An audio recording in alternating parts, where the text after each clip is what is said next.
Hey everybody, welcome to the Soulful Eclectic. I am your host, Diana Collins, and I want to start off by welcoming you guys to today's episode. If this is the first time you're coming in, I want to say thank you so much for taking the time to spend with me. I appreciate you greatly. If you haven't done so already, please subscribe to the podcast page on www.thesoulfuleclectic.com. And if this is you returning, welcome back, welcome back, welcome back. And thank you for being a part of the Soul Tribe. And as always, if you have not already, please go and subscribe to the page, as well as leave your comments and feedbacks on whatever site that you're listening to. So today's episode is going to be a really great one for me because I get to talk to my daughter today and have a really great conversation with her. And you guys get to meet one of my lovely daughters, which I like to say they are my heartbeats always. For those of us who are in the medical profession, that's the S1 and the S2, my love dub. That's them. But anyways, so today we're going to talk to my daughter, one of my mini sunshines, Maya Ariel Baker. Hello. She is just too cute. So we're going to talk to her today and see what's going on with her during this pandemic and what she's been up to, maintaining her sense of self and mental health during this time. And it's also nice to get the youth perspective on what's the many challenges of today that we have going forward that some of us don't even think about because we are of that age, so we don't see what is impacting or how this has all impacted our children, right? So welcome, Maya. Thank you so much. Thanks for having me. You are so welcome. So honestly, how have you been? During this pandemic. I know you and I have talked several times and, all often as much as possible, but, how have you been able to maintain your authentic self during this pandemic? It's been, very hard between the pandemic and career changes and milestones that I've been going through. I don't know. I'm still learning. She's still learning. Because in the beginning of the pandemic, I was an essential worker. Being that I got hired for my career job before COVID started. So I wasn't able to start that. So just to maintain my bills and everything else, I ended up becoming an essential worker, which was pretty scary at first. And then, just researching like the protocols and just keeping my sanity in check. And then once the world opened back up, it seemed to become even scarier. I thought it was going to be a little bit easier, but no, it's been rough. It's been hard between, wearing the mask and, people enforcing that within themselves, and then, you being here on the West Coast and then me on the East Coast, the rules are still different. So I think I hit lockdown before you guys did. Yeah. And same thing with different parts of the country as well, aside from, the world itself. Right. Right. It's been rough, especially on my mental. And then going through a breakup during the pandemic. Yeah. Living with that person, also finding my own place during the pandemic was pretty rough. So yeah, I don't know if I answered the question. Fine. No, you did amazing. So I'm going to backtrack you for just a second. Now, tell us a little bit about who you are. What do you do? You said you've gone into becoming an essential worker. So elaborate a little bit more on who you are and what you do for a living. Yeah, I'm a massage therapist. I'm also an artist. So when I'm not massaging, I'm trying to, perfect and broaden my craft when it comes to art. I've always loved art ever since I was a kid, you know that. But for those who don't know me and don't know that, I've loved art ever since I was a kid. Between high school and learning how to do different things with paint, pastels, stuff like that. I've, fallen off of it as, you get older, you become an adult. You forget about, your favorite hobbies that you did as a kid because you're so worried about, being an adult, paying bills, making Right. sure like yourself is okay. Mm-hmm. So getting back into that was at first just a hobby. Mm-hmm. I just wanted to have something to do to relieve my mental from depression, Mm-hmm. anxiety. Anxiety is something I suffer from on a daily basis. I don't want to say I suffer from depression on a daily basis, You but it is live with something it. that I live with it. Yes. Suffering just makes me think that you're just drowning and, it's in And the I pits. realized that. So I like to use the term something I live with I like because that. it lives with you. It's not you. Some days it's harder than others, but it's something you live with, Yes. right? It's even better. Yes. I live with it. It lives with me It rent lives with free. you, right? It lives with you. So art, going into painting, I realized was a lot more of a coping mechanism Mm-hmm. more than drawing was. So, Okay. being with paint, you get messy. It gets very messy, especially Yes. with me. Um Don't I know? so I feel like it's more of a way for me to feel creative, and then just seeing the outcome of it after the process Yes. definitely makes me feel amazing. Mm-hmm. And then, I heard a few people wanted to buy it and they're like, you should start selling your art. I was like, yeah, why not? Right. Why not? Why not make it a hobby that I can get paid for, right? Absolutely. So I've been working on that. I've worked on a few custom pieces for a few people throughout these last couple years. I definitely think that because of the pandemic, that has definitely helped a lot with, not being able to communicate with people in the world, and not being able to even really leave your house at that. Having something to, keep yourself busy, keep yourself occupied, that Mm-hmm. art aspect has definitely helped. Aside from being an artist, like I said, I am a massage therapist. That is has been very interesting Ah, during the pandemic. interesting how. You never realize how close you are to people. And so you don't have to be close to people, or you shouldn't be close to people.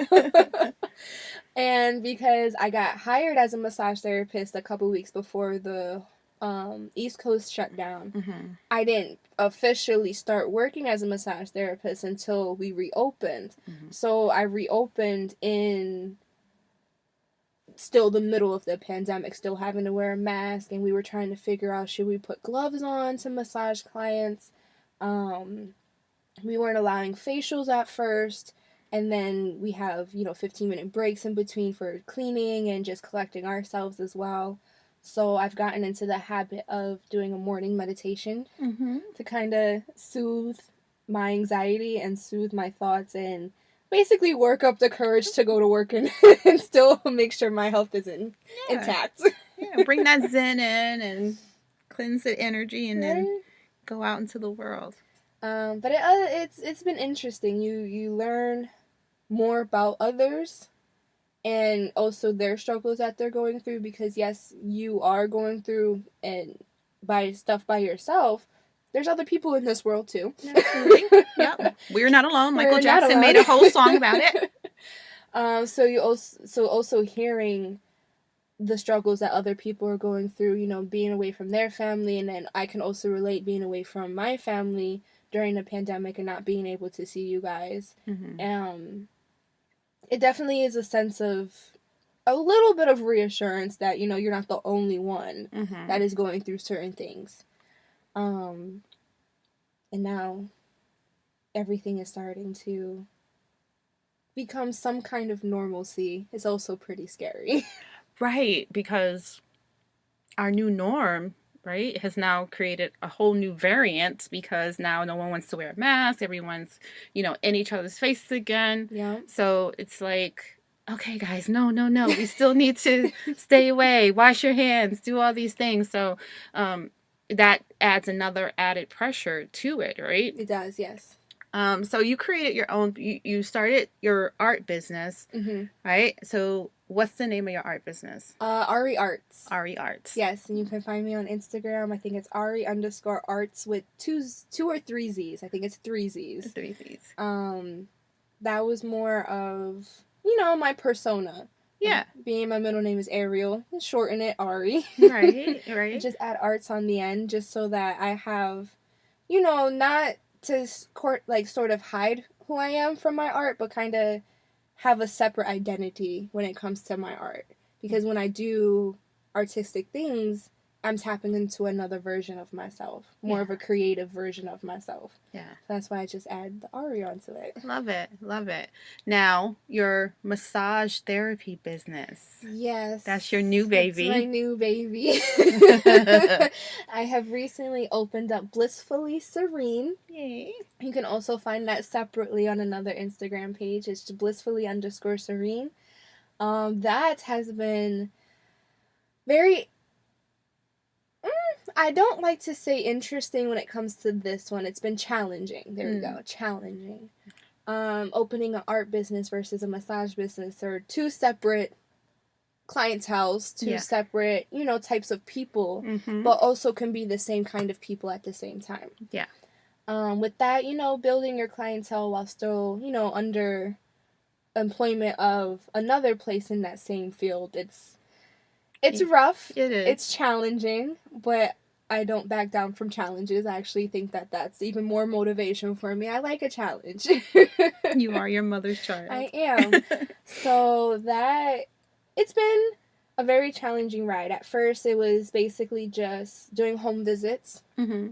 So I would go to, not anyone's house, because you still have to, be safe with the pandemic at that. And aside from the pandemic, the world we live in general, you still have to be cautious of others. Yes, people have ill intentions. Yes, right? And being a female as well, I have to pick and choose, who I can go to the house to and who I can't, which also kind of makes it hard for my business as well, because I feel like, turning away certain people based off of just how comfortable I am with being in their home. I didn't also think that that was fair to them, because they could actually be really decent people. Mm-hmm. So that's when I decided to open up a space, like a locational space. Mm-hmm. So I do home visits, and I do have people come to my location as well. Mm-hmm. That is pretty interesting too. I share space with an esthetician and another fellow soulful person. Nice. I like to call her, because she's very soulful. She does vision boards, smudge wands for sage. She even helps meditation with kids that involve painting. Nice. So becoming into her space and meeting her definitely made me feel comfortable with being in this field and starting my business, because there are other people who see the vision that I see with massage and just meditation, because it's not just massage, it's an energy. Mm-hmm. You're transferring your energy to somebody else. Definitely. So I always have to make sure that my energy is positive, it's good, it's pure, before I even want to put my hands on anybody else, because that can also transfer to them, especially if I'm tired. I can't tell you how many clients fall asleep on the table. And I can't help but think, is it because I'm tired and you fell asleep, or are we just transferring tiredness between each other? So that baby business that I have it's amazing. It's a journey that I'm very excited for, to see how it plays out. And eventually I do want to have the business into my space that I don't have to share, so I can do more of things that I want to do. Because yes, it's a blessing to be able to have a space that I do share with others, but I feel like eventually it's going to be an even greater blessing to have that space of my own and not have to share, or let people share with me. Right. Share the wealth. Exactly. You have the ownership. Right. How is, you mentioned being these two different people, right? And they're all you. Yes. It's all you. All me. Right? Because we're as Shrek would say, we are onions, or layers. We have layers, right? We're onions. So you peel back each layer, right? So how with these two do you present in society, in public? How do others see you? How do you present your authentic self to others and still maintain your sense of self without compromise? It's very hard. It's a very good question, actually. I've never really thought about it. So I always try to present myself as, um, obviously a very respectful, caring person. I care about others as much as, the world tries to, make it hard to do that. I'm a very caring person. I feel like, everyone has their own struggles to go through. So I always put myself in an understanding headspace when I leave my house. Very empathetic. Very empathetic. And sometimes that can affect my massage. Not so much of my art, but because empathy is you're feeling people's emotions, you're relating to their emotions. So you can also transfer your own experiences and emotions to others. Yeah. So that's why I also do my morning meditations to kind of gather myself and basically give myself a pep talk in the mornings. Yeah. Your morning meditation, which includes affirmations, right? It does, yes. Affirmations. I meditate with sage and herbs in the mornings. I've realized also that I come off more artistic. When people look at me, they definitely see the artistic side of me, which I actually really love because I feel like that's one of the things that not a lot of people expect from me.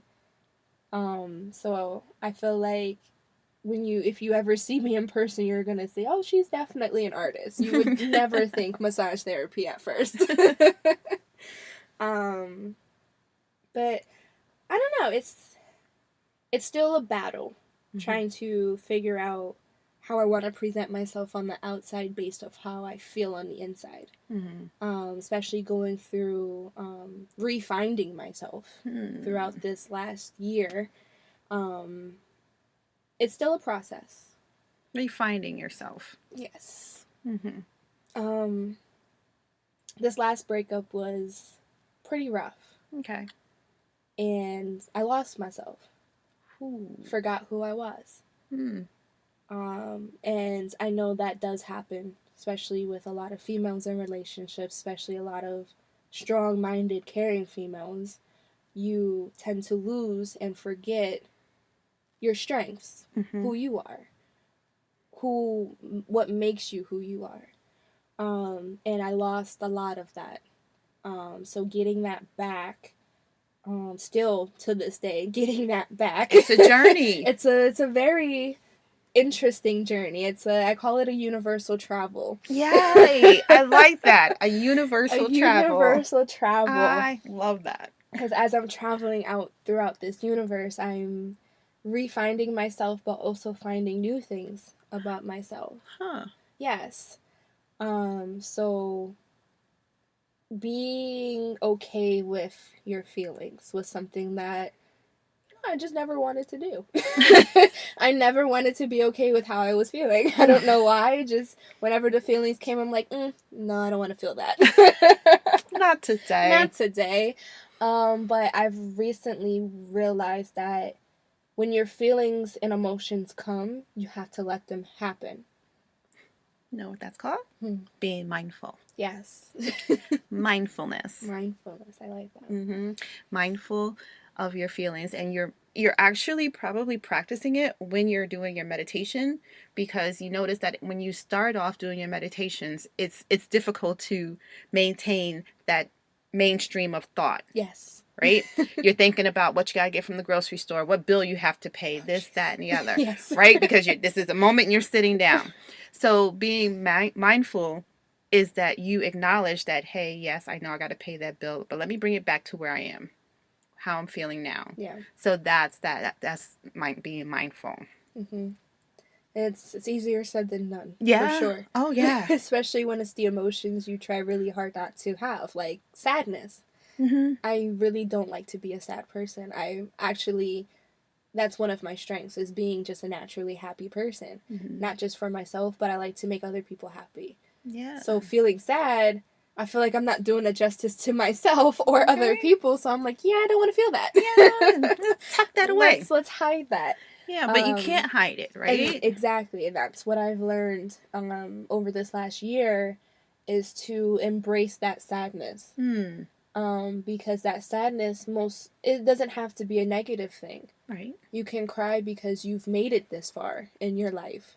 You can cry because, as strong as you are, it's okay to not always be strong. Mm-hmm. The tears might not be because you don't have the strength at the moment, but because you are so strong all the time that it's okay to have a break. Mm-hmm. Those tears are giving you a break. That sadness is giving you a break. Mm-hmm. That's how I try to see it. Try to see it from a positive side. Yeah. So I never like to look at your emotions as being negative. Right. Negativity is a mindset. Hmm. Your emotions Yes. only come out negative if you feel that they're negative. So I put myself in a positive mind space and say, okay, yeah, right now I feel like these tears might be bad, but I put myself and think, okay, what's going on in my life that's positive? Maybe this is like a relief because I'm so busy. I'm Right. always all over the place. I really don't have time to sit and be with my thoughts. So I say my sadness is like a wake up call, like, hey, acknowledge how far you came. Yeah. Acknowledge that you're okay. Yeah. Acknowledge that you aren't where you were 6, 7 months ago. You have come very far, and I have. Mm-hmm. And reminding myself of that and embracing my feelings with that mindset, it helps. It's a biological check-in. Yes. Like, hey, Hey, we're here. you made it. You made it. You feel this? Okay. You feel me? Okay. Good. Making sure you're still here. Okay. But it also is you acknowledging why you're feeling that at that moment. What happened? What changed to make you feel that? So that's that other piece of it too, that other mindfulness, right? Mm-hmm. Yes, I'm feeling this emotion. Okay, so all of a sudden, why did this emotion come across like this? Why is it making me feel this way? And then how can I change it? Yeah. Right? Mm-hmm. So that's all great pieces. And you've learned a lot. Yeah, and actually saying it out loud, I'm like, wow, really? I have. You've learned a lot. Phew. Right? But it wasn't easy, Oh, right? not at all.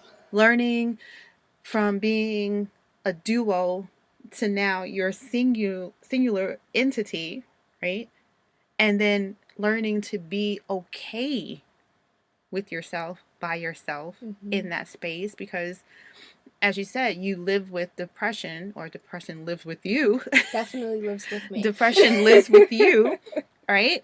And sometimes depression can be overbearing and decide that it wants to be that annoying little bugger Yep. that a roommate can be. Mm-hmm. And so, how do you navigate those situations, especially being away from home? Nature.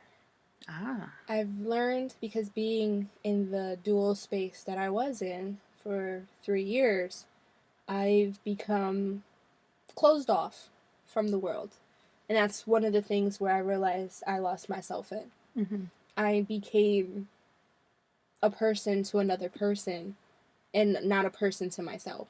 Ah. And once I left that dual space, I don't really think a lot of people understand depression is not just a mental Mm-hmm. living space. It is also a physical, an Yeah. emotional living space. Mm-hmm. I lost a lot of weight Mm-hmm. from the depression. Good and bad, I've lost friends because of it. Mm-hmm. I say good and bad because I really don't know if it was mainly because of what I was going through or because those people just weren't meant to stay in my life. Right. So I say it's both. Mm-hmm. And then leaving that, it's hard because you don't have somebody there to bring you out of it. You have to do that yourself. You have to bring that out of yourself, and then you have to also, because I lost so much weight, remind yourself, eat. Yeah. The one thing that keeps you alive is the main thing you forget about. And depression's different for everyone living with it. But for me, eating was the last thing on my mind. Right. So I had to put myself on a timer schedule. I set my alarm every couple hours. Now I can't stop eating every 2 hours. Well, you're supposed to be eating small meals, as several small meals during the day anyway, and True. snacking in between. So that's the medical part, No. 6 small meals with snacks in between. So everyone should be eating about every 2 hours. Yes. And drinking plenty of water. Yes. Water I can't get enough of. But also putting myself in, nature. Mm-hmm. Nature has always been my peace. It's always been my grounding space, especially when it came to being around water. I don't know what my obsession is with water. It's funny how your middle name is Ariel, you and knew what you were doing. You knew how to name me. But that's also one of the things that I lost in the duo space that I was in, because the person that I was with didn't really like to be outside, didn't like physical activities, didn't really care to spend time out of the house. Mm-hmm. So I became that person as well. I became the person that I was with, which wasn't me. And once I started living on my own, trying to be okay with being alone, because Mm-hmm. jumping from moving out of your house into a dual space, it's very different versus living by yourself. Mm-hmm. And living by yourself with family so far away, has been even harder. Mm-hmm. And self-disciplining myself to go outside, and also be around my best friend. My best friend is like my sister. Mm-hmm. She cares about me deeply. She protects me. She makes sure I'm good. But also just being able to leave the house and be around her. Because like I said, I like to make people happy. If I'm not happy, I don't feel like I should be around anybody. Right. Because that energy can transfer. So I started going out to just parks. I used to do, about 10 minutes at a time, because I really didn't want to leave my house. But because I really needed to, and I knew how important it was for me to, if I'm going to live with the depression, I need to learn how to live with the depression. Coexist. Right? Be roommates. Be respectful roommates to each other. Exactly. So knowing that staying in the house wasn't going to help me, even forcing myself to leave 10 minutes a day, or 10 minutes every other day, because I felt like at first every day was kind of pushing it for me. Yeah. You went to the extreme. Like, let me not do this every day. Let's just try once a week and see how that goes. But also coping and living with anxiety on top of that. I have very bad anxiety when it comes to people, which in my career, it's contradicting. Kinda need to talk to people. I kind of need to talk to people, but you also, being around people will help living with depression too. Mm-hmm. So balancing between living with both of them when they both contradict each other, and also not only contradict each other, but they like to, gang up on me at the same time. Yeah. Because they can coexist with each other. Yeah, because they can be bullies, Yes, very bad ones. So even with that, I would go into, the mall once a week. Not during the weekends, because I felt like that's overwhelming. Too much. So I would go during the week, where I know, kids are going to be home, they're doing their online classes, parents are either working from home, so not a lot of people are going to be out, especially since it's still a pandemic, so you're not supposed to be in the mall anyway. Right. So I took that as the opportunity to ease my way back into not just society, but into my life. And those were ways of also finding who I was again, finding new hobbies that I forgot about, like skateboarding. Who knew? Right? So even skating now is definitely helped. And, sunlight, you never really realize sunlight is a good source of energy. Yeah. We tell people that. As younger generations come along, they're going to tend to forget that. Yeah, which is why there's such a vitamin D deficiency, because nobody wants to go out in the sun. Right, and I've realized being outside has made me a lot happier, and has made it easier to live with the anxiety and the depression, and then also being away from my family as well. It's still a travel through this universe to cope with. But like I said, being outside hiking, I hike every Saturday, or at least I try to. Um, and then spending time with friends. It's all about the right kind of friends that you have, though. That makes a difference. It makes a huge difference. Because, you have friends that, would spend time with you, come see you maybe.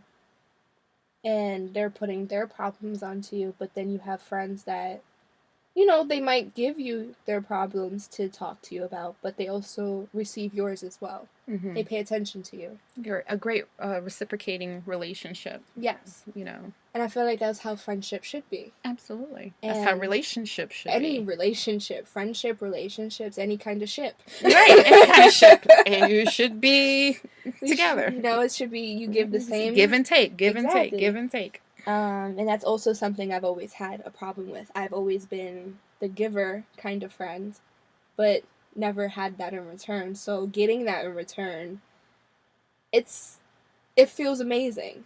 It's a little surprising too at first. It's like, wait, you're really asking me how I'm feeling and you want to know? You really care. You're actually listening to me right now. Okay. Give me a minute to process this. Right.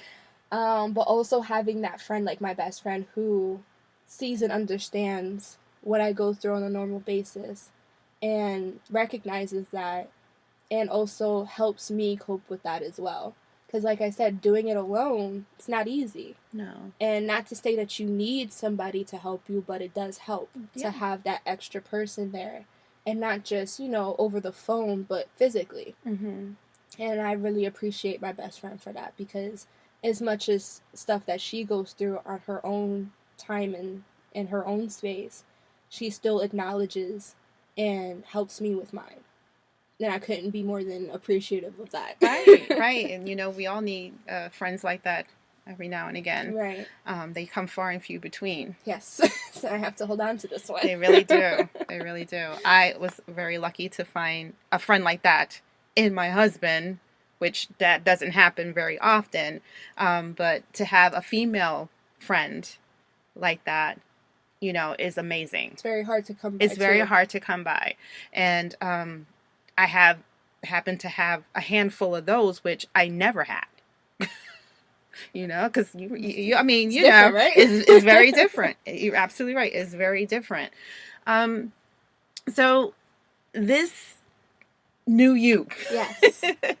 Same me, different version. I was going to say, I don't want to say it's a new you, because it's not. I hate that. It's not a new you. Especially around New Year's Eve. It's like, New Year, new me. No, it's no, the same you. Just, different layer. Yeah, you just peeled off one layer and now you're showing another piece of you.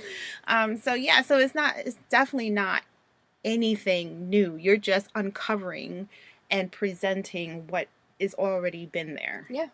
That you just forgot about or put on the back burner, or just, for whatever the reason, felt it was irrelevant to present. All of that. All of that, right? At that time.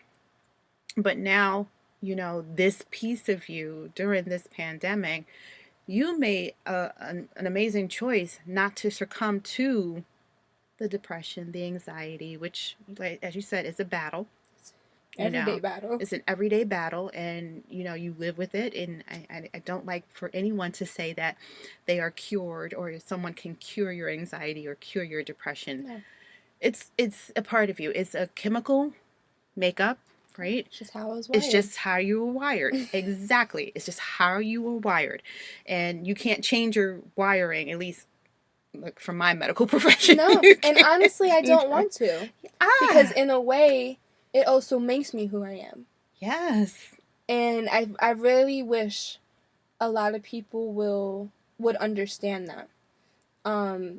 It's not a negative thing. And like I said, I like to think of everything as a positive thing. And anxiety and depression definitely makes a part of who I am.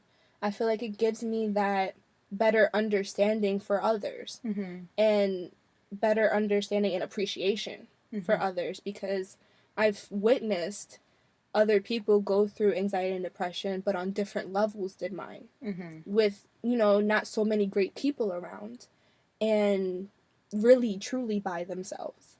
And because I go through it maybe on a different scale and I have different people or different circumstances, I can still appreciate that they're still here.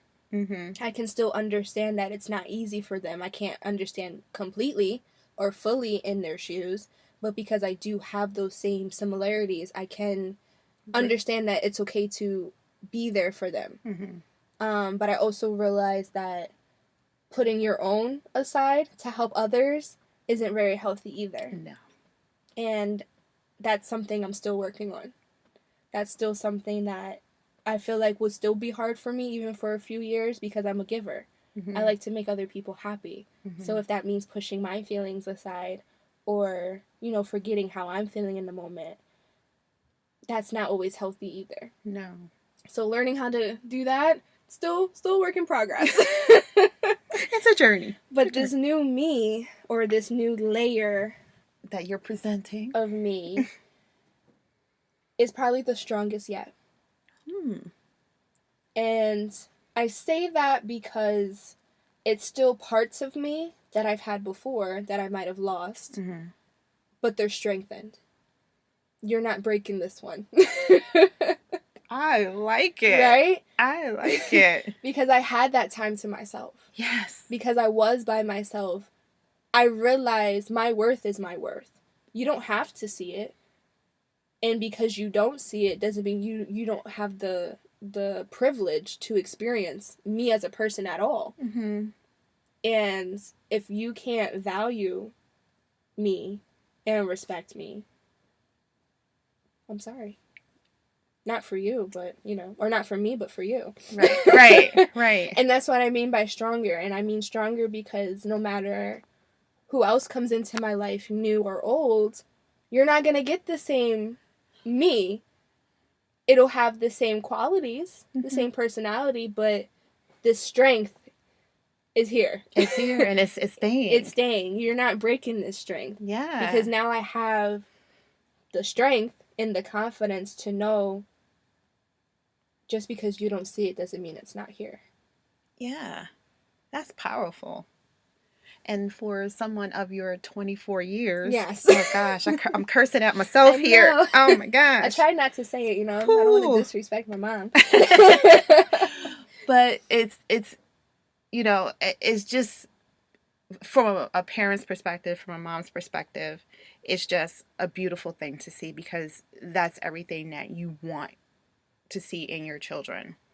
From a woman seeing another woman embracing her sense of self and her self-worth, that is amazing because that is something that we're all striving to do, right? And that's what we all encourage or try to encourage each other to do. Right. As women, we're just really bad at encouraging each other. I don't know why, but we've gotten better. We've gotten a little better. We're you know, but we still a work in progress. But also, you know, and people like to bring your age into everything, but it does make a difference. It does. It does. It is something that you can't look away from. And being who I am, I've always not only saw myself as older, but I've always felt older than what I am. And I realized that comes from, you know, childhood traumas, childhood experiences, or just me being the person I am. I feel like taking over certain roles because who else is going to do it has made me into an older mindset. So I've come across a lot of people who, you know, I'm only 5 foot, so I already look like I'm 12. But when I speak to people, they always see me as 5 years older than what I am. And they get so shocked. They're like, oh my God, like, how old are you? And I tell them, like, oh my God, you're so young. Like, how do you know this much? How are you so mature? I'm just like, life. Life. And that's honestly what it is. Life. Rather you have amazing support or not, you do go through certain things in life that shape you into certain things. I'm grateful for it. Unfortunately, some of the things that happened to make me who I am shouldn't have happened. But I am grateful and I try to look at it as a positive because it has made me who I am. It's a growth. It's a part of growth. It is. And you embraced it and you, instead of making it, making being a victim of it, you made it be a part of your journey. Right. Because that's what it is. It's a part of your journey to better prepare you for whatever outcome this journey is bringing you to. Right. And that's what I have to keep seeing it as much as, sometimes my anxiety and depression creeps in there and it's like, yeah, you shouldn't be here. And it's like, I should, because I went through this for a reason. Yep, I did this. I am going to stay here. I just got to stick it out. I got to figure out what it's all worth it for. But in my opinion, I feel like it's worth it for others. My experiences can help others. True. Which is why I asked you to talk today. Because I know your experiences, what you've been through, and how you've grown, and how you've coped with it can help someone else who's trying to navigate similar situations, similar life experiences, because we all have some sort of childhood trauma. We call them ACEs, adverse childhood events. Yes. Adverse childhood events. We all have some form of it, be it high school, middle school bullying, be it bullied by your family members, whatever, abuse, whatever it is, we all come with some sort of baggage. Yes. Now, how you carry that bag is totally up to you. I try to carry mine on my shoulders. Very strongly, though. Very strong. Yes. Right? Digging from the ancestors, how the ancestors carry those baskets on their head, and I still can't figure out how in the world. It's a science to it. It's got to be that they're carrying these baskets that's full of water on their heads. But, again, it shows the strength. It shows the strength of our ancestors that was here before us, because as we all learned through history, a lot of us did not make it across on that ship, right? And we're finding more and more of that. I mean, we all innately knew that. Right. Those of us of Black and brown descent. Now it's starting to come more to the surface. Right. We're starting to make everyone acknowledge it more. Right. And, and it's the ugly truth of what this country was built on. Every country has an ugly truth on how it was built. Hiding it does not make it not exist, right? So by us being here shows the strength, and by you being here shows your strength, right? Because you could become consumed from the anxiety and depression. We've had family members who've committed suicide, right? Because of their depression, and family had no idea that they were depressed, right? And then all of a sudden, all of this stuff comes out, and it's like, how? I've had friends who've lost family, sons, that from depression. Unfortunately, one just recently, and this pandemic didn't make it any easier, right? Mm-mm. It didn't, which is why I really wanted you to come on and talk about you, because you're never alone. No, you're never alone. No, but you can be lonely. And I have felt lonely. Mm-hmm. Especially since, like you said, with suicide. One of the things that I've told you before, and that I always tell my friends and anyone who would listen, I honestly did not think I would make it this far. And the fact that I did make it this far is why I know the version of me now is not going anywhere. Because I made it this far. And over this last year was looking very 50-50. That's really honest. And not just because of the pandemic. The pandemic honestly made it worse. Mm-hmm. But because of the abuse. Rather, and it wasn't just physical, it was emotional. And then emotional abuse is something that not a lot of people acknowledge, talk about, or even know it's happening to them. Mm-hmm. And emotional abuse can be from, hiding certain parts of yourself that you love because you're not getting the energy back that you think or that you deserve to get. Mm-hmm. Like being excited about something. You know, when you get excited about something and you share that excitement with somebody, regardless if they relate to it or not, You want them to still have some excitement because you're excited. It's like, okay, you don't feel it? All right. Right. And it's like, all right, maybe I shouldn't be excited. Right. And I've dealt with that a lot. I'm a very happy person. Right. And I don't really show excitement a lot unless I'm very excited. Right. So when I have those moments and then, you know, someone just, you know, turns them down, it's like, well, crap. Like, maybe I was really happy. Yeah. And now I'm not. Thanks. Maybe I shouldn't have been happy. Why was I happy? Because apparently it wasn't anything to be happy. So it makes you second guess yourself. It does. And already second guessing yourself on a normal basis to your own self, and then having a person that was supposed to be that person for you and that you're in that dual space with, you trusted that person to give you back that energy and basically everything that you deserve back in return. Mm-hmm. And not a lot of people also understand emotional abuse. It's very hard to recognize. Mm-hmm. Especially being in it. Mm-hmm. And it took me a while to realize that I was in it. Mm-hmm. And, you know, recognizing it and then doing something about it. Yes, acknowledging it and doing. Because acknowledging it, I've had a lot of in denial stages. Yeah, we swim in that river a lot. Yeah, that river was pretty swimming. Because, you know, you never want to doubt the person that you put so much love into. Absolutely. Especially because I saw so much potential and so much greatness. But because I saw it doesn't mean I was getting it. Doesn't mean that person was giving it. Mm-hmm. So, you know, you can also abuse yourself emotionally. Absolutely. So that's why I say this situation wasn't solely on that person. Because one, I also let it happen and I also did it to myself. Mm-hmm. Giving excuses for people is emotionally abusing yourself. Mm-hmm.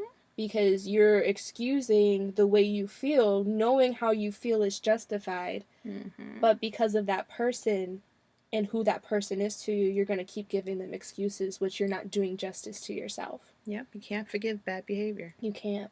Mm-mm. But then also emotional abuse comes into not being able to say what needs to be said. Mm-hmm. Which can end up being your fault because you didn't have those necessary conversations, but that person is also at fault because they didn't give you that emotional support to have those conversations. To make it okay to have and those. To make it okay. Because my thing was, oh, let me have this conversation, but I don't know how this person's going to take it. I'm not a confrontational person.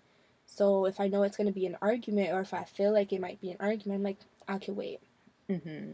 And then I wait, and then I wait. It stews. And then it comes out, and it's like, why all of a sudden? Right. So then I can't be mad at that person because, yes, it is all of a sudden, but at the same time, I feel I'm justified because it's your actions at the same time. Right. So that situation, that relationship was a lot of back and forth between faults. Mm-hmm. And then a lot of women emotionally check out. Oh, yeah. Before physically leaving. Oh, yeah. And that's what I did.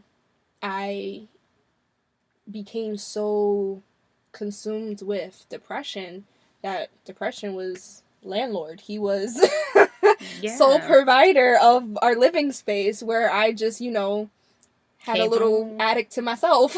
The whole house was depression. Right. So that's when I realized that person wasn't the person for me. Because if I went through months of depression without, are you okay? Can I do something for you? And not even an acknowledgement of it, or an acknowledgement, but then I'm going to leave you alone. And that's when I realized not a lot of people can handle strong-minded women. Because I used to think that was my fault. Because, you know, I'm such a strong person, I don't like to show my emotions, or I don't like to let people know that I'm not okay. So people see that as, oh, she'll always be fine. I don't have to check up on her. She'll be okay at the end. Yes. No one checks in because they think because I help myself, Mm-hmm. I don't need that check-in. Or because I'm always good at the end of it, I don't need someone to be there throughout the process. Mm-hmm. And that's another thing that not a lot of people understand or even know about when it comes to being around or being with a strong-minded woman. Mm-hmm. Yes, she can do this on her own. But does she have to? But does she have to? Do you want her to? And that's what it comes down to. Do you want her to? Mm-hmm. Yeah. So now, have you gotten to the stage where you forgave yourself, or are you forgiving yourself for allowing that? I have. Because I've forgiven myself and I've forgiven the person. Because forgiving the person definitely helped forgiving myself. Okay. Because I look at it as I was the perfect package just at the wrong house. Ah, I like that. Perfect package delivered to the wrong house. Yes. I love that. Because that person wasn't a bad person. Just not your house. Just wasn't it wasn't the house I belonged at. Oh. He didn't need, that wasn't his package. I love that. And that's what helped me forgive that person, and that's what helped me forgive myself. Because there was nothing wrong with me. Gotcha. My package wasn't damaged. My package just ended up at the wrong house. Because that person could be an amazing person, just not for me. Just not for you. And that person wasn't for me. Mm-hmm. And reminding myself of that was very hard. Because that person was also like a really close friend to me. And because I didn't have family, local, or even close, that person became my family. Right. So separating myself from that while also forgiving them was very hard. That's a challenge. It's a very hard challenge. That's a challenge. And even to this day, it's saddening. Yeah. It's a little sad. You lost a friend. I did. And it's not like a sadness where, you know, I want that person back or I want that person in my life, because I really don't. But it's a sadness because I really saw greatness in that person. It just wasn't for me. Right. Right. And realizing that and keep reminding myself that it just wasn't for me, that, you know, I will end up at the right package, or my package will end up at the right house. Right. Has also helped me forgive myself, because it gave me my strength back. It helped me recognize my worth, but not just my worth that I had in that situation or before that situation. It gave me a new level of my worth. Nice. Because now I know how to be by myself. And this is one of the advices that I wish I would have took from you in the beginning. But you know me, I like to learn the hard way. That's okay. Most children do. Right? I wouldn't be a child if I wasn't. That's right. But being by myself has definitely helped me learn that there was nothing wrong about me. And that also gave me a new level of strength within my worth and within my value. Because now, not only do I know it, you can't tell me otherwise. Nope. And I'm not taking anything from you than less than what I deserve. Absolutely. And I've come across a few people since this journey I've been on that I've had to tell that to. And like going back to saying, you know, age really shouldn't be important, but age is important. And not just for females, but Males men as too. well. I've come across people, you know, 4 or 3 years younger than me, and, you know, still have the mindset of their shoe size. That is very true. There's some grown ass people. Yes, I've met people, you know, 5, 3 years, 6 years older than me that still have the mindset of their shoe size. And the differences between those ages is, you know, one, you still have time to grow when you're younger. But then when you hit a certain age of your life, you have to realize that, you know, some things that you are doing just doesn't fly with everybody and just aren't okay to do. Right. And, you know, people will, in your life, friends, non-friends, new people, will come in and test your worth. And test how strong you feel about that. And I've been tested a lot. I've had people say, oh, you've changed. Yeah, that's okay. There's nothing wrong with that. I come from a generation of people who think changing means that you're becoming a fake person, that you're fake. That's very true. That you're not who you are. No, I'm who exactly I'm meant to be. It's just no way for you to benefit from it. Ah, yes. And that's why you think I'm being fake, because I've found a new version of myself that works for me. Mm-hmm. And that is me. But because you think you know you're stuck on the version that you knew. Yes, you can't use and manipulate this version. Exactly. And that's why I've realized I lost a lot of people. Because you can't manipulate this version of me anymore. Mm-hmm. Nor will I allow you to. And that's with friends. That's with family, unfortunately. Yeah. But you have to do that. Yeah, you gotta protect your energy. Ensure that you're doing what's best for you. Mm-hmm. And after a certain age of your life, that's what you have to do.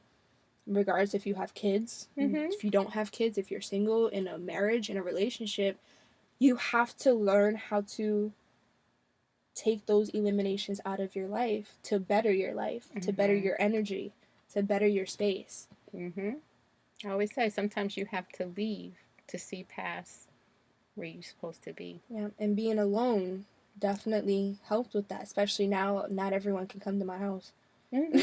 I think on one hand I can count how many people are allowed in my space. Because I've learned how sacred your space is. Because your space is also your energy. You can't just let anyone have your energy. You can't just let anyone into your space. Absolutely. Because their energies might clash with yours. And now your space, your peace is compromised. It's compromised. I will not have nobody compromise my peace. Nah, not no more. And that's why I say this version is stronger. I will not be compromised. I will not be manipulated. Either you take me as I am and what I'm worth, or not at all. And that's okay. And I'm okay with that. Because I still got myself at the end of the day. Absolutely. Oh, I love it. I love it. And now you're grown. You're growing. Still growing. Still growing. Into this other piece of you, and you found the right house, or maybe the house that you're visiting, right? Because you're still not sure if it's the right house. No, I'm still not sure. As much as I emotionally feel sure, you're just never really sure. Until a certain point where you just don't question anything. And you step out on faith. Yeah. This was a big step out on faith. Because, like I said, being alone, finding myself, I was okay with being, that single friend, single auntie that would come and, have gifts for everybody. That would just, pop in. Oh, here's a gift for you, a gift for you. I've traveled here and there. Oh, who you came with? Nobody. I came with myself. I was very okay with that because I knew the version that I am wasn't for everybody. And it was going to probably take me a while to find that person. Didn't know that person was in my circle. Who knew? Because this person, I really do think I found the right house. And I say that because this person has given me that time and space to still continue my growth. And that's so important. It's very important. Because now it's not only the recognition, but it's also that he's giving it. He's not just, because I don't like to say allow, because I'm grown. Yeah, you're not allowing me to do anything. I'm going to do what I want. But it is that. He's allowing me to still have that growth. And not just that, but I'm getting what I deserve in return. Right, what you've been giving out. What I've been giving out. And that's why I also say I'm pretty sure I'm at the right house. But because of the distance between us, I think it's a 2-hour difference. And, the age difference. Age differences in relationships aren't a big factor, but it is a known factor. Especially if, I don't know, to me it's not a problem. I'm an old soul. Right. I'm older than what I am anyway. Age is a number. Age is a number. How you have grown in your experiences is what makes you who you are. If your person right, is of a younger age, but is able to understand, relate, and can meet you where you are and continue to grow, then that age doesn't make a difference, because your life experiences and how you perceive it is what makes it, which Yeah. is you, how you've gotten to this point, right? Yes. Because close your eyes and, listen to you talk, you would think, again, you were of At least older, 30. at least 30 something years old, not 24. Right. So it really is. It really is. And you after a while you get past that age Yeah, mindset. I really do forget about it. Yeah, experiences just makes it what it is. Yeah. And then, you always hear the relationship advice, opposites attract. Mm-hmm. And, throughout my life, I've never really wanted somebody like me. I wanted differency. I wanted diverse, because I wanted somebody who, can teach me something I don't know, or show me new interests that I never knew about. If we have the Right. same interests, I've always thought, what more can you show me? What more can you teach me? Oh, there's so much more. But there is. And that's what I'm realizing, because this person is just another version of me. And we have the same interests and same likes, but it's on different scales. It's on different perspectives. Yes. And I'm learning to appreciate that, because with the excitement that I get that same in return, but it's on a different perspective. Yes. That's good. So it feels great. And not just that, but having someone speak worth into you, even though you already know your worth, it's like a reassurance. Yeah, it gives you more power. It definitely gives me more power. It gives you more power. It does. But also with that power, you can't let that power get to your head. Absolutely. Because just as much as they are speaking it out, they can also not speak it anymore. So you don't want to gain too much confidence where you're no longer perceiving what they're giving to you. And that's also something I'm learning. Because now I know my worth, and I know the power of who I am into this world. Hearing it every day, it's amazing. But then I also kind of find myself saying the words, I know. I don't like that. No. Because that means I'm getting comfortable. Yes. Say thank you for Thank you. seeing that. Thank you for acknowledging that. Yes. I appreciate that.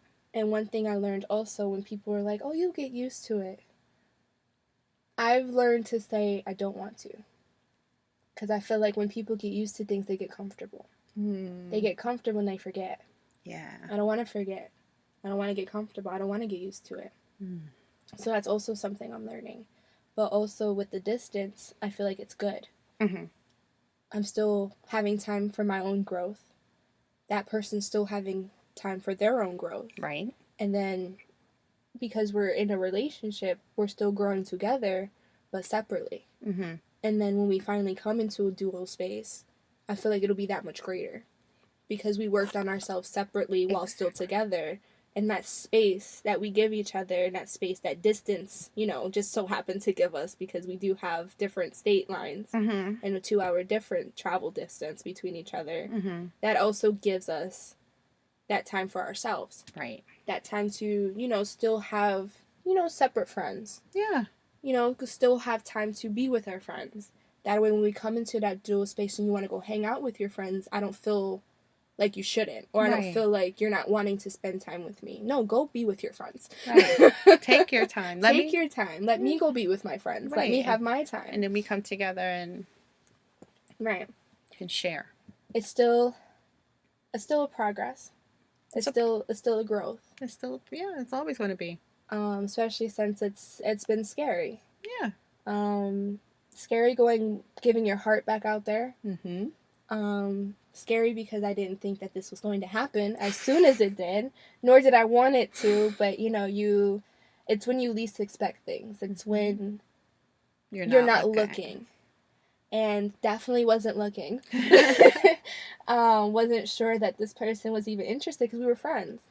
And our mutual friend is my best friend, which so happens to be a family member. So when you're going into friends and family, it gets kind of rocky. Mm-hmm. It's very The water get muddy a little bit. just a little bit, because you have other people Mm-hmm. that you have to factor in, other people's feelings, considerations, Mm-hmm. thoughts, and how they're gonna feel about it. Mm-hmm. And being that my best friend is this person's sister, that was also very scary because, you know, You gotta navigate that. you have to. You have to have those conversations that Mm-hmm. you never knew you were going to have. Absolutely. I never knew that I had to sit my best friend down and be like, hey, are you okay with this? Right. Are you going to be okay with this and this happening? Mm-hmm.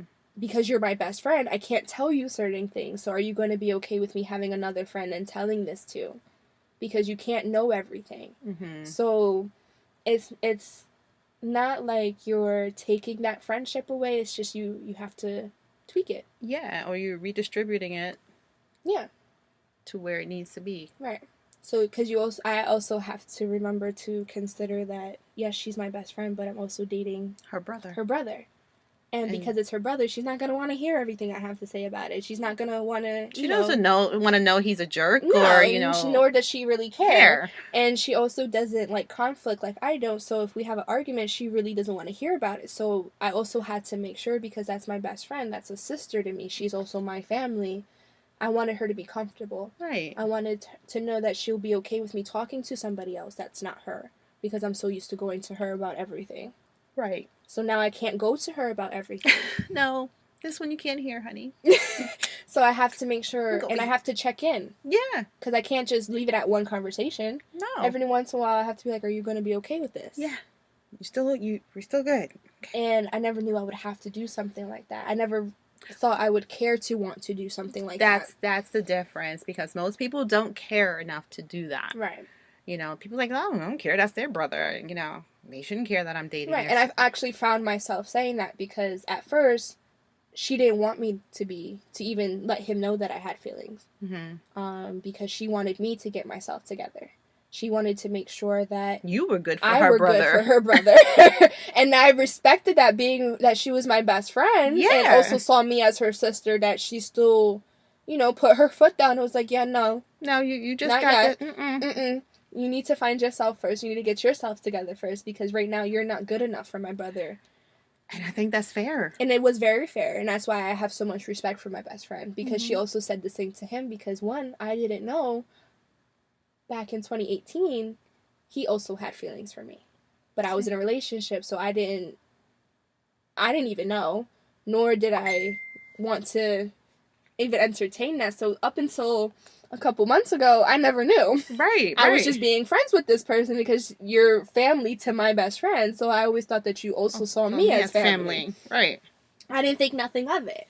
So she also told me that she told him he wasn't good enough for me at the time.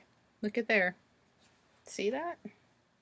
And that's why I always say it's the things that you go through in life are preparing you for what you're meant for.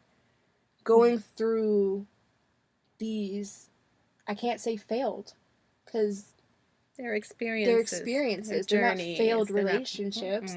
They're experiences, they're lessons. So going through these lessons prepared me for this. Everybody's there in your life for a reason. Yeah. And for a season. Yeah.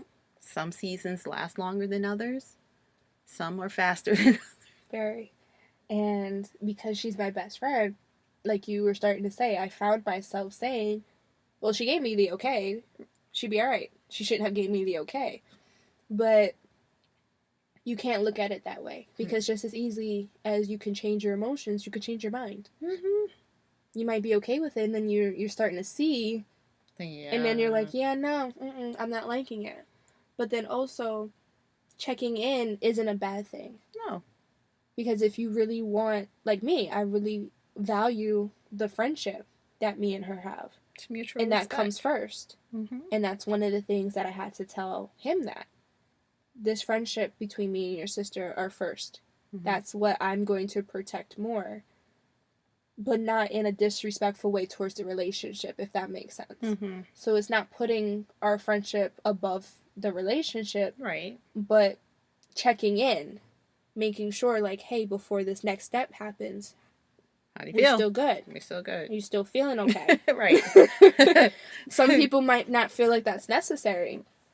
But if you have that person or those certain people in your lives that hold value and appreciation to not just you but to each other, and it's a mutual transparency between you two, Mm-hmm. those are things that you have to learn to do. That's those are valuable. conversations that you have to have Mm-hmm. if you want to keep those people in your lives, because what if that relationship doesn't work out? Now you don't have a friend. Right. Right. You lost You lost your friend and your relationship yes. separately. Mm-hmm. Some people can lose that in one person, but now you lost this in two separate people. Mm-hmm. Yeah. And that was a conversation we both, me and him, had separately with her. Because I also felt like being her brother, that's a totally different conversation that you have to have. Mm-hmm. And a conversation that I had no part or no right to be in either. Mm-hmm. Because my conversation was on a best friend level. Like, yeah, I'm dating your brother, you gave me the okay, but how do you really feel? Right. How are you going to feel when I go visit and be around your family without you? Right. Because those are things that will happen. Right. Because one, our schedules aren't always going to match up.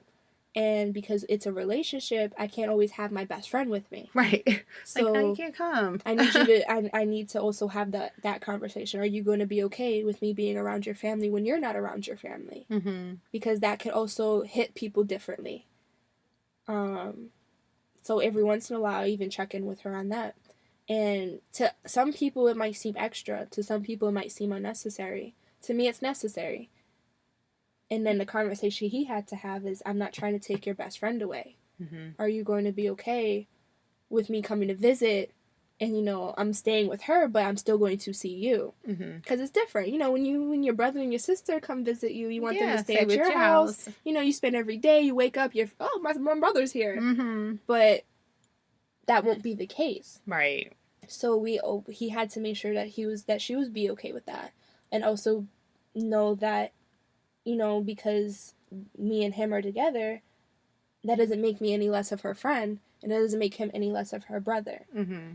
But it does mean we still have to work that much harder, not to prove ourselves, but to make sure that you still see us as your best friend and your brother. Right. And that you don't feel like, because we're spending so much time together, that you're not getting enough time. Because you have to think of it like that. Yeah. People have feelings. People have emotions. Go people are going to feel some type of way about things. And if you just throw, it is what it is, or I don't care, that's how you lose valuable people in your life. Yes. And that's how situations happen that you could have avoided just by having a simple adult conversation. Yeah. And not a lot of people realize that. They see it as, oh, I don't have to have that conversation. It's not necessary. It is what it is. They'll be okay. They won't be. They won't be. Most likely they're not okay with it. Mm-mm. But because they see how you don't care, they choose not to care, and that's why you guys have issues, or you might lose that friendship, that relationship. Mm-hmm. And that's why I really do feel like I'm at the right house, because we're always on the same page. Mm. Or we be in the same book, just different pages every once in a while. Yeah. But we come back to the same page, and we both have those conversations. Mm-hmm. Because before we had that conversation with a sister, we had that conversation with each other. Mm-hmm. Before we even made anything officially, we expressed our feelings to each other, and we're like, okay, now we have to go and have that conversation with your sister, my best friend. Right. How is this going to happen? So we had to have that conversation within ourselves. Is this something we really want to do before we have this conversation? Because what's the point of having the conversation if nothing's going to happen? Right. But also, we had to let each other know that this conversation had to happen separately. We can't both sit down with her and have this conversation. No, you don't want that. Because it's two different perspectives. Yeah. And to me, it just doesn't look right. Yeah. And somebody can perceive it as being, a confrontation. Yeah. Or an attack or whatever. Right. So yeah, that's... It's a lot, but it's necessary. It's necessary. Because I really feel like this is the right house. All right. The right house. All right. The package is at the right house, The package y'all. is at the right house. All right. All right. Let's see what they gonna build in this house. All right. All right. So with that, okay. how does that look for your business? It it's very interesting that you said that, because it has opened more possibilities for my business. Because he's also in school. But aside from that, before I get into that, me personally, I feel like because of the compassion we have for each other, and the compassion and love that he has for me, he helps promote my business. He's your cheerleader. He's my cheerleader. He's the biggest cheerleader other than you. Oh. He's the second best cheerleader I have. Because he not only cheerleads, he encourages. He disciplines me. Nice. He keeps me on the right track. And when I have doubts, because, when starting a business or just in general with life, you have doubts about yourself. You self-doubt. No way. Right, shocker. No. But he uplifts that. Nice. He says, yes, you're very right for feeling how you feel, but he helps me look at the future and the journey that I took to even get to this point. So he shows you different perspectives. He does. It helps you regain that sense of, okay, this is where you are, this is where you came from, this is where you want to be. Yeah. Yeah, and kind of resets you. Yeah. But he does it in a very kind way. So I've had people try to reset me in a very aggressive way, or a very belittling kind of way. So that's one of the other things that I look at with how he talks. It's not about what you say, it's how you say it. And that is very true. Oh, yeah. Because you can say the exact same thing, but you change your tone, the way you look when you say it. If it's through text, over the phone. Those are all factors that play into a part of, it's not what you say, it's how you say it. Yeah.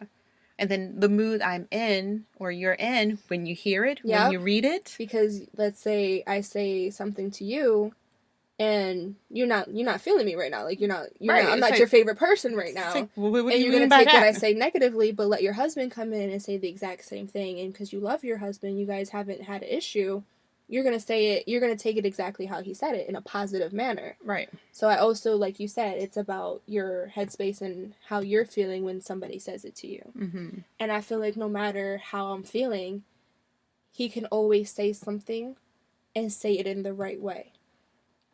And to me, that's very valuable, because my headspace is always changing. My feelings are always changing. And because I'm always doing something, my mood changes very quickly. Yeah, and sometimes the way we have that that RBF. Yes, I have that very strongly. But he does RBF too. And sometimes the way we feel is not congruent with what is on the outside. Not at all. So, being that I make it very challenging, excuse me, for him, he doesn't back down from that challenge and still tries his very best to uplift me and redirect me in the most positive way possible. And that means a lot. It does. And he even throws ideas at me. Nice. Right? It's like a business partner. Throws ideas. He, because he's in school for physical therapy, that's why I say, like, the future for my business has more than one possibility. Absolutely. Because we can have a family business together. Especially since I'm going into school to become a chiropractor. I'll do massage, chiropractor, and you got physical therapy all in one. Family owned. Yeah. For the people. Because we're all Black too, so Black family owned. Yeah, Black and brown. Right? And aside from that, it doesn't, and even if he didn't want that same practice with me, it's still something else. It's still something, because we would still support each other. Because even without giving him my business cards, I've had people from where he is message me or look at my website. And even though you're not booking, it's the fact that you spread the word and people are actually looking. Yeah, that means a lot. So I don't have to give him business cards for him to spread the word. And not just that, he also helps me because, physical therapy, you still have to learn about the human body. And because I'm still in school or studying to get my license, he can help me with my schoolwork. And I never realized how important that was. Because it's different to have somebody to help motivate you to do your work. but to motivate you and help you with your work if And you have problems and understand and what it is understand. that So you're not just explaining how to understand it to the person, they already understand it. That helps me a lot. right, right. And with the business, it's like I said, it's just endless possibilities by myself, and I know that he'll still be my cheerleader and help me get that business and clientele in. Mm-hmm. And even together as a business, we can still help each other. Absolutely. So it's like with this person, I don't have a doubt that my business will be anything less than what it's supposed to be. If anything, it's going to be amazing and then some. Nice. And that's something that I really want to put value onto, because not a lot of people understand the person you're with can also affect your careers, Mm-hmm. your future Mm-hmm. businesses that you already have. Because if you don't have that support at home, You're fighting against the current all the time, exactly. you know? That's awesome. So, yeah, so I know, I'm so proud of you. Thank Oh my you. gosh. So I'm not gonna, because I can keep talking to you, We can honestly. talk for hours. I know we can talk for hours. So with that, I'm gonna say thank you, Maya, for spending your time with your mom, and also on the Soulful Eclectic and sharing a part of you and your authentic self as you are bringing it to the world. And from a mom, I'm just so proud of you. Thank you. You are just more than I could have ever imagined for you to become as an adult. And it just gets better and better. It just gets better and better. And I just am in awe and waiting to see what else comes down the line as you are peeling back these layers of you. So thank you so much for that. Yeah. And also, at now, just tell us where they can find you if they want a massage or a piece of art. I know you said it earlier, but Yes, so for my art, it is Ari Art, so ARI_ART with 3 Z's at the end. You can always DM me for, pieces I already have. If you want a custom piece, we can sit and talk about it. Um, and then for my massage, it is Blissfully Serene. I believe it's blissfully_serene. You can definitely book me from there. My website is in the bio of my page. So you can go to the website, or you can DM me professionally and just ask any questions that you might have. yes. And at the moment, she is located in Delaware. Yes, All for right. now. For now. So definitely while she's on the East Coast, catch her, book her, and Yes, I see. do Delaware, New York, and Pennsylvania within no more than a 2 hour distance. All right. So see, she even travels. That's my girl.